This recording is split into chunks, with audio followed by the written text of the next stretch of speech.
Hello there my fellow holotable heroes and welcome to another Conquest video guide. You'll be able to find this and my all other Conquest guides on my SWGOH for Life website. If you haven't seen it yet, go and check it out, there will be a link in the description below. In this video I'll be playing through mini boss and final boss in Sector 4. I've already done Sector 4 feats guide, so again there will be a link in the description below if you're interested in general feats. This one will solely focus on mini boss and final boss battles. And spoiler alert, still no Amplify Agony for me, so some of these battles are tougher than they should have been and I had to adapt my team gen strategy, and just because I'm solely relying on Zealous Ambition to actually carry me through looks like all of the Conquest, but hey, at least I got something to work on. Now speaking of data disc, let me actually show you what I'm rocking. If you've been following my videos, you will probably see the same discs over and over again, because that's basically all the useful discs I got nothing else that really will help me along the way. I've got 3 stacks of Zealous Ambition just to give a big damage boost to my healers and support. Running at least I've got some survivability there with Fortified, Entrenched and Vitality, so I can take, you know, that initial barrage of attacks coming your way, because yeah, here in Sector 4 especially bosses, they really juice them up in terms of speed, so they definitely jump start on your guys. So we're going up against General Veers troopers, and anytime I see Piet in Galactic Challenges or Conquest, I just go like, oh man, this guy always has so high tenacity, can't stun him, he's counterattacking, he's dazing you. Because of Emperor's Trap, they're gaining a bunch of bonus turn meter all the time. And then in terms of feats, we have to win without using Jedi Seat or Unaligned Force users, so just, you know, your Hokey religions, that's basically on every boss and any mini and final boss. And then we have to win with Cere Junda surviving. Now if you're like me and your Cere is like what, 3 stars gear 8, you're like, how will she survive with all those AoEs? Well, let me show you how once we get into the teams. In terms of the actual modifier, never ending ranks, and most importantly it will give them 5 revives, whereas like normally in Galactic Challenges they get 3 revives. In this particular case it's 5. That's really the major difference, but you know, once you get rolling, doesn't matter how many revives they get, we will run over them. And remember, my Cere said at 3 stars gear H, she's a rather squishy unit, even like for a 3-star gear H, she's very squishy. So what I had to do is bring in somebody that can revive, like Captain Han Solo, he's got a revive. So just gonna first kill off the enemies, and then before I kill off the last enemies, I'll just make sure Captain Han brings Cere back, and then I'm going to defeat the last enemy. That's the overall strategy. I'm using Admiral Raddus leadership just because he's great versus true Empire. Whenever they gain bonus turn meter, they get dazed, and this will stop them. I obviously have to bring in Han just to get that initial stun there, just to keep a little bit Piet under control. I'm going to put weapon tech over on Raddus just so he can actually start doing here some damage. Because of Zealous Ambition, he's doing nice big hits, got there, nice big AoE, and that's where Daze really helps out a little bit there, because they can't assist, they can't gain bonus turn meter, and you just basically let Raddus constantly gaining bonus turn meter because of weapon tech, taking these guys out. Then you will want to put tank tech over on Han just in case he gets ability blocked, that he can still use the revive. I'm just gonna save the revive, so I'm just gonna do kind of here, I'm just checking, yeah, just gonna do basic here. There we go, let's do another AoE. Perfect. So you can see Raddus really carrying out the battle, he's getting a bunch of turns. There we go, got Gideon down as well. Let's go ahead, finish up these guys. I'm not gonna do revive yet. Okay, there we go, perfect. That's why, see, because of ability block, you want their tank tech over on Han. There we go, we revived Cere, and now we can just go ahead, finish off Veers, get him out of there. So that was the team that I was able to get it done with the data disc selection that I do have. I'll just revive her and bring her back.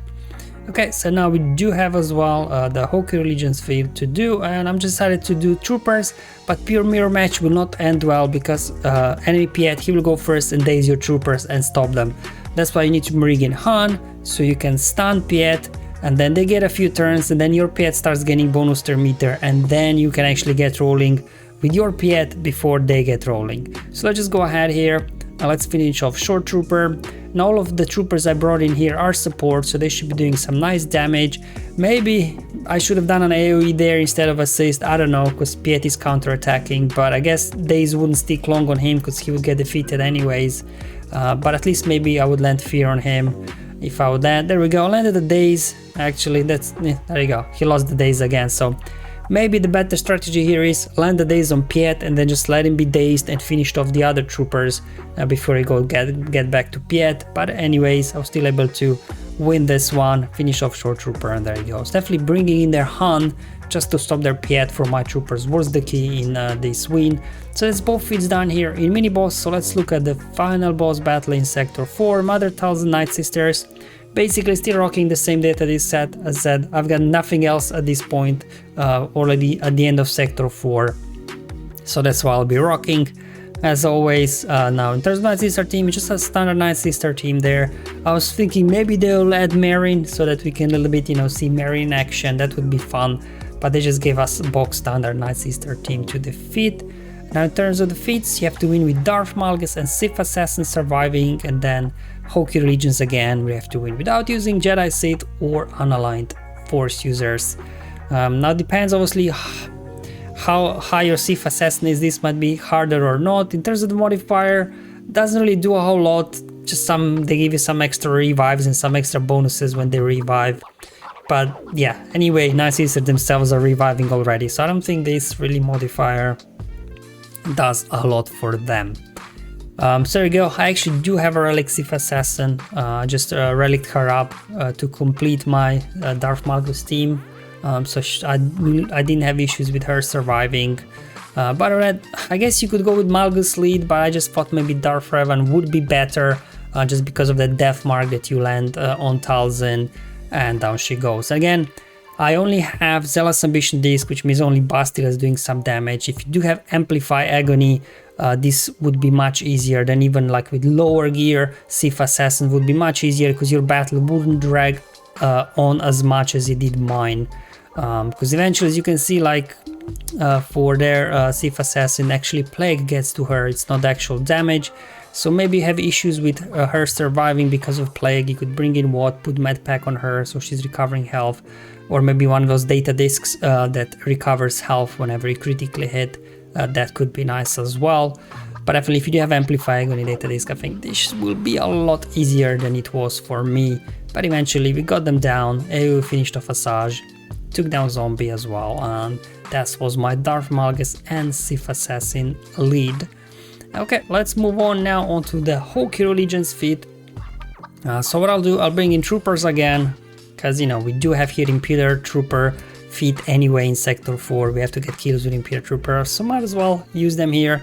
Again, bringing in here Short Trooper for the pre-taunts. As you can see, you don't want that they stun one or like somebody like Piet or something like that. That's why bring in a pre-taunt. Doesn't have to be Short Trooper if you don't have any sort of pre-taunt, so just it eats up that initial wave of attacks.